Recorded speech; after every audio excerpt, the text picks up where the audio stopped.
नमस्कार विद्यार्थियों, मेघराज गुरुकुल में आपका स्वागत है। और आज जो वीडियो में आपके लिए लेके आए हैं ट्रिग्नोमेट्री का नेक्स्ट वीडियो, पांचवा, जो हाइट एंड डिस्टेंस को भी डिटेल में वीडियो है, जिसे कहते हैं ऊंचाई और दूरी। तो जो वीडियो हम आपके लिए लेके आए वो ऊंचाई और दूरी का वीडियो, हाइट एंड डिस्टेंस का वीडियो है। आज हाइट एंड डिस्टेंस, ऊंचाई और दूरी का आप इतने अच्छे वेरिएंट से देखेंगे, अच्छे तरीके से देखेंगे, ताकि आज के बाद ऊंचाई दूरी से रिलेटेड कोई भी क्वेश्चन एग्जाम में आता है तो कभी गलत नहीं होगा। दोस्तों देखिए, बात को गौर से देखिएगा, फुली कंसेप्ट बात करेंगे, 100% लॉजिकल एनालिसिस बात करेंगे। उन सब के बारे में डिटेल में बात करने के बाद फिर अपन कुछ लॉजिकल क्वेश्चंस के बारे में बात करेंगे, डबल कंडीशन, सिंगल कंडीशन दोनों में। ठीक है, तो चलो शुरू करते हैं। अपन ऊंचाई और दूरी टॉपिक का नाम लिखा है अपन ने, और ऊंचाई और दूरी में सबसे पहले सीखने की जरूरत है आपको कि उन्नयन कोण और अवनमन कोण क्या होता है। बिल्कुल देसी भाषा में, बिल्कुल आसान भाषा में आपको बताया जाएगा। तसल्ली से पढ़ते जाइए, अच्छे से पढ़िए, और कहीं भी दिक्कत आए तो आराम से देखते जाइए, कहीं भी दिक्कत आए तो रिपीट भी करेंगे उस बात को, कोई टेंशन की बात नहीं। देखिएगा, तो मैं कह रहा हूं आपके सामने ऊंचाई और दूरी में अपना कोण उन्नयन कोण व अवनमन कोण। तो उन्नयन कोण क्या होता है, पहले उसके बारे में जान लेते हैं अपन। क्या अपन कह रहे हैं, धरातल से ऊपर की ओर उठता हुआ कोण, धरातल से ऊपर की ओर देखने पर जो कोण बनता है उसे हम उन्नयन कोण कहते हैं। क्या कहते हैं उसे अपन? उन्नयन कोण कहते हैं, है ना। वो होता है आपका उन्नयन कोण। और ये कहते हैं कि ऊपर से, शिखर से धरातल पर जो कोण बनता है उसे अपन अवनमन कोण कहते हैं, उसे अपन अवनमन कोण कहते हैं। और उन्नयन कोण और अवनमन कोण आपस में बराबर होते हैं, क्योंकि ये दोनों एकांतर कोण होते हैं। उन्नयन कोण और अवनमन कोण आपस में बराबर होते हैं, क्योंकि ये दोनों एकांतर कोण होते हैं, क्योंकि एकांतर कोण आपस में बराबर होते हैं। ठीक है, तो उन्नयन कोण और अवनमन कोण आपस में बराबर, दोनों का मान वैल्यू ठीक था लिखी अपन ने। और दोनों आपस में बराबर होते हैं। क्यों बराबर होते हैं? इसलिए बराबर होते हैं क्योंकि एकांतर कोण और एकांतर कोण आपस में बराबर होते हैं। तो जब भी कभी अगर आपको अवनमन कोण का मान दे दे क्वेश्चन में, तो घबराने की बिल्कुल भी जरूरत नहीं है। अगर आपको उन्नयन कोण काम आ रहा है तो अवनमन कोण उन्नयन कोण है और उन्नयन कोण ही अवनमन कोण है। ठीक है, अब आते हैं कुछ इंपॉर्टेंट जानकारी के बारे में। तो बातें अगर आप गौर से देखेंगे तो कोई भी क्वेश्चन आज के बाद डबल कंडीशन आए चाहे सिंगल कंडीशन आए, कोई से क्वेश्चन एग्जाम आ जाए, कभी गलत होने की संभावना 1% भी नहीं रहेगी आपकी। तो चलो सुनिए आप, जैसे मैं कहूँ 0 डिग्री, अगर एक कोण 0 डिग्री हो जाए तो दो कोण 90 डिग्री होंगे समकोण त्रिभुज में। तो 0 डिग्री तो कोण हो ही नहीं सकता एक त्रिभुज का। और मैं कहूँ आपके सामने कि अगर मान लो सपोज करो यूँ कहे हम आपके सामने दो कोण 90 डिग्री का हो जाए, है ना, तो फिर भी एक 0 का हो जाएगा। तो 0 और 90 तो कैंसिल हो गए, और टोटल अपन 5 ही कोण पढ़ते हैं, 30, 45 और 60। तो कौन कौन से कोण के बारे में जानकारी लेना जरूरी होगी आपको? एक तो 30 डिग्री का कोण, 45 डिग्री का कोण और 60 डिग्री का कोण। इनके बारे में बहुत अच्छी नॉलेज होना चाहिए आपको।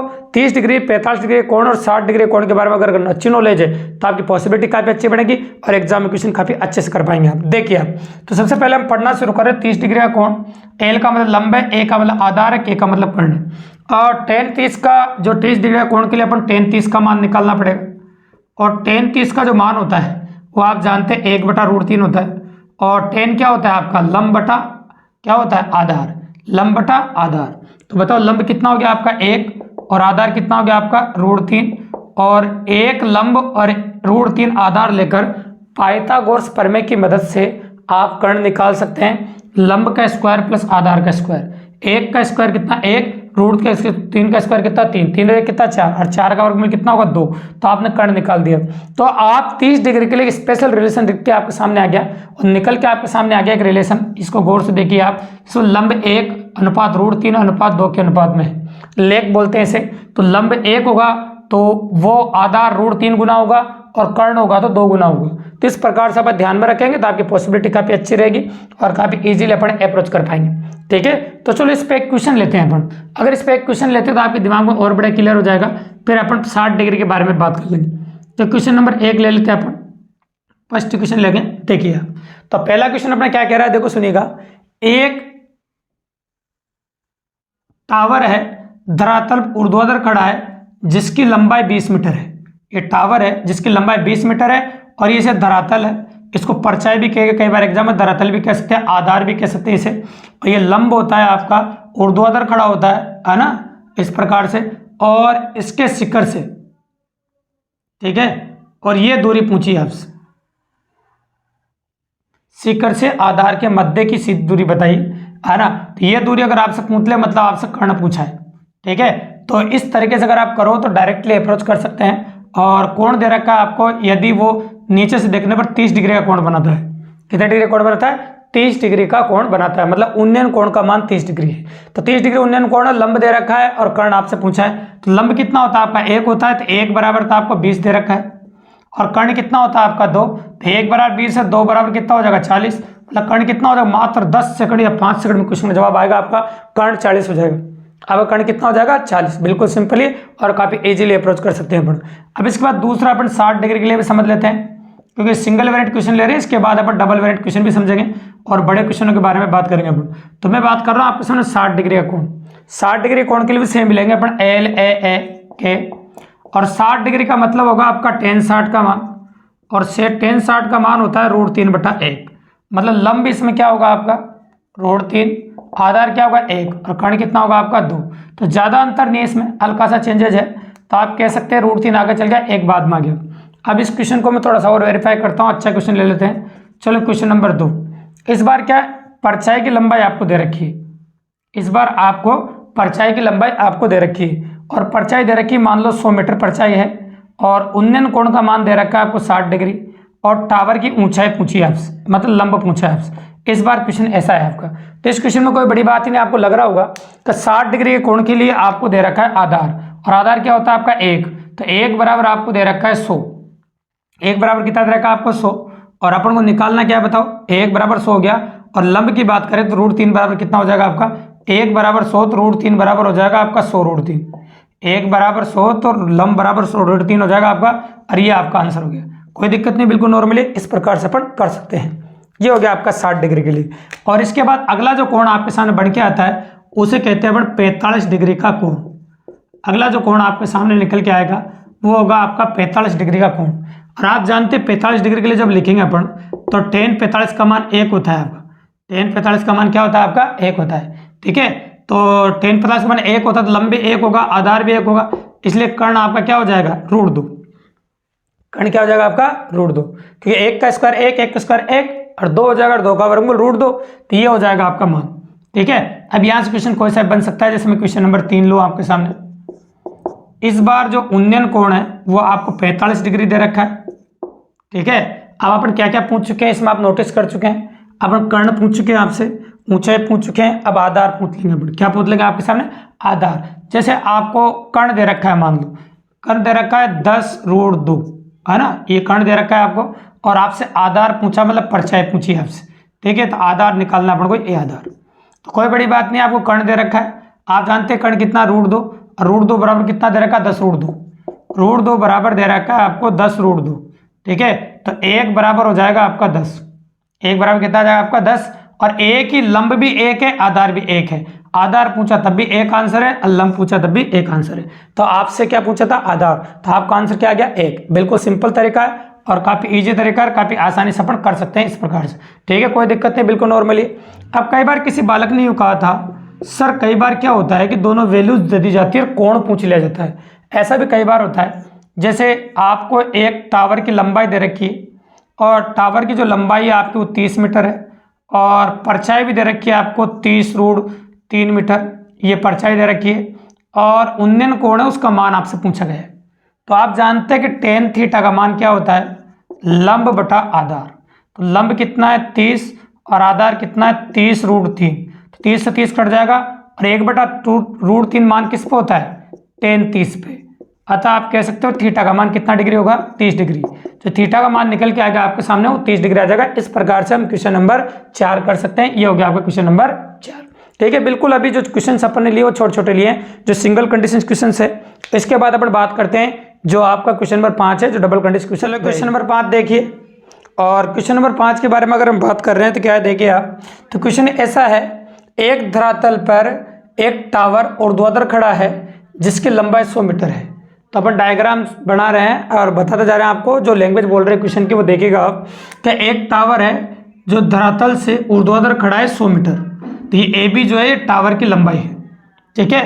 टावर के शिखर से ये धरातल के 2 बिंदुओं पर, ये कहते हैं एक नदी बह रही है, नदी के 2 बिंदुओं पर, है ना, वहां से उन्नयन कोण बन रहे हैं।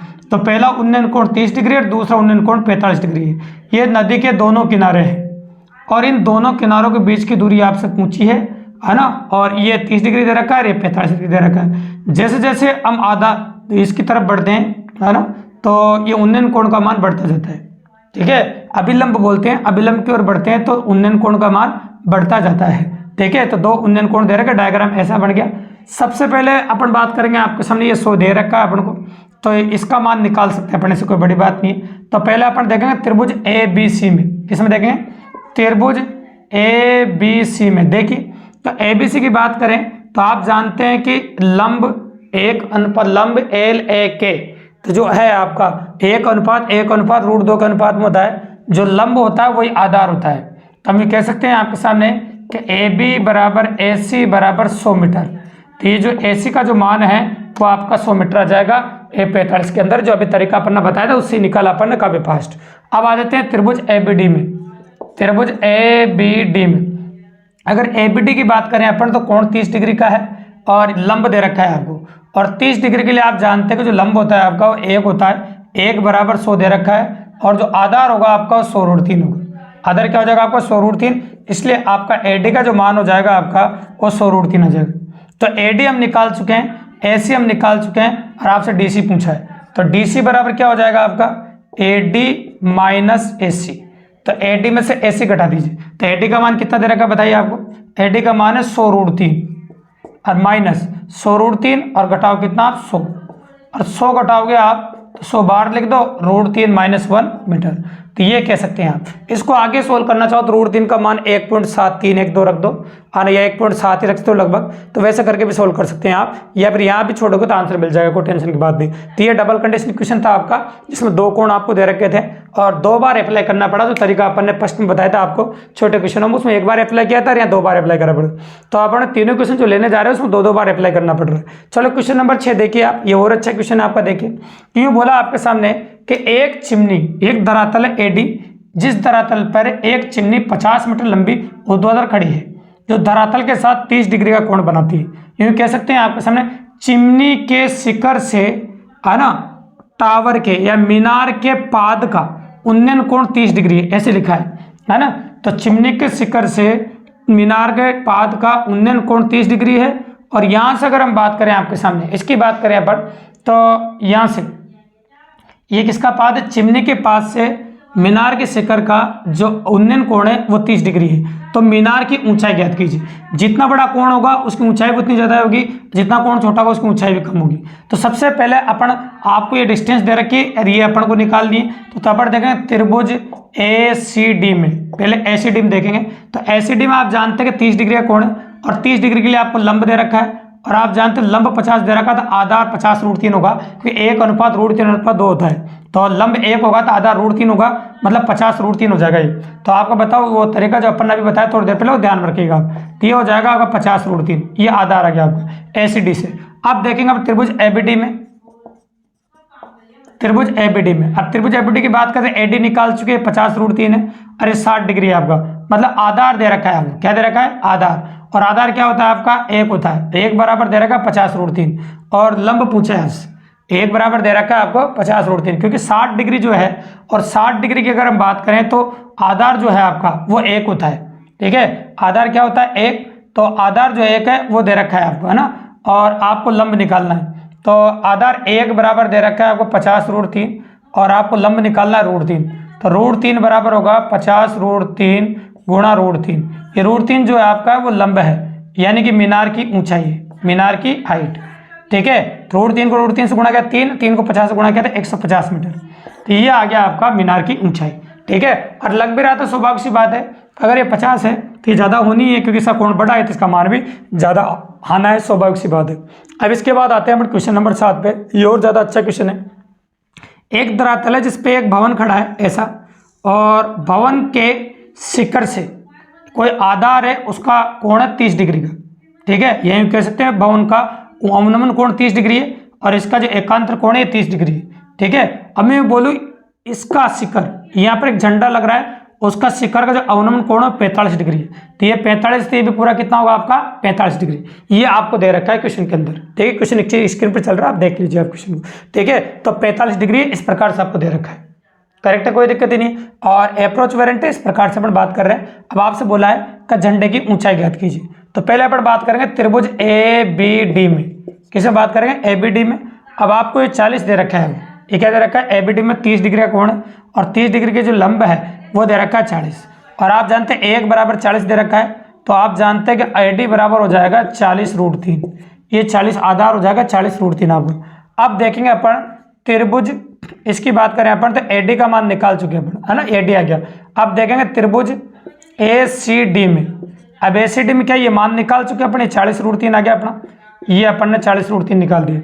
अब 45 डिग्री अगर ये 40√3 है तो 45 डिग्री के लंबर आधार दोनों बराबर होते हैं, तो ये जो AC है ये भी आपका 40√3 ही होगा, 40√3 ही होगा, ठीक है। अब AC 40√3 है, ये AB आपका 40 है, तो आप BC बता ही सकते हैं, तो BC क्या हो जाएगा, 40√3 में से 40 घटा दो, तो 40 कॉमन ले लो, √3 - 1 उसकी तरह हो गया, या √3 का मान रखना चाहो तो रख दो और नहीं रखना चाहो तो मत रखो। तो इस प्रकार से कैलकुलेशन होगी और इस प्रकार से अपन काफ़ी इजीली कर सकते हैं। तो अच्छा लगा होगा आपको वीडियो, इस प्रकार के अपन आज जो कंप्लीट वीडियो जो आपके लिए लेके आए हैं वो हाइट एंड डिस्टेंस का था, ऊंचाई दूरी के इस प्रकार के वीडियोज़ है। और मेरे फेसबुक पेज पर मेघराज गुरुकुल पे इसके और भी PDFs मिल जाएगी आपको और भी क्वेश्चंस के लिए, तो काफ़ी मज़ेदार, वहाँ भी आप मुझे फॉलो कर सकते हैं। और अगर आपको मेरा वीडियो पसंद आया हो, इसकी मदद से आपको एग्जामों के अंदर काफ़ी अच्छे क्वेश्चन करने का मौका मिला हो और काफ़ी इजीली आप क्वेश्चन कर पा रहे हैं, आप free of cost math reasoning पढ़ने का आनंद ले रहे हैं, तो चैनल को सब्सक्राइब जरूर कर दीजिए, तो लाइक कर दीजिए, शेयर कर दीजिए और डेली ठीक शाम को 4 बजे नई शानदार वीडियो के साथ हम मिलते रहेंगे रोजाना। धन्यवाद।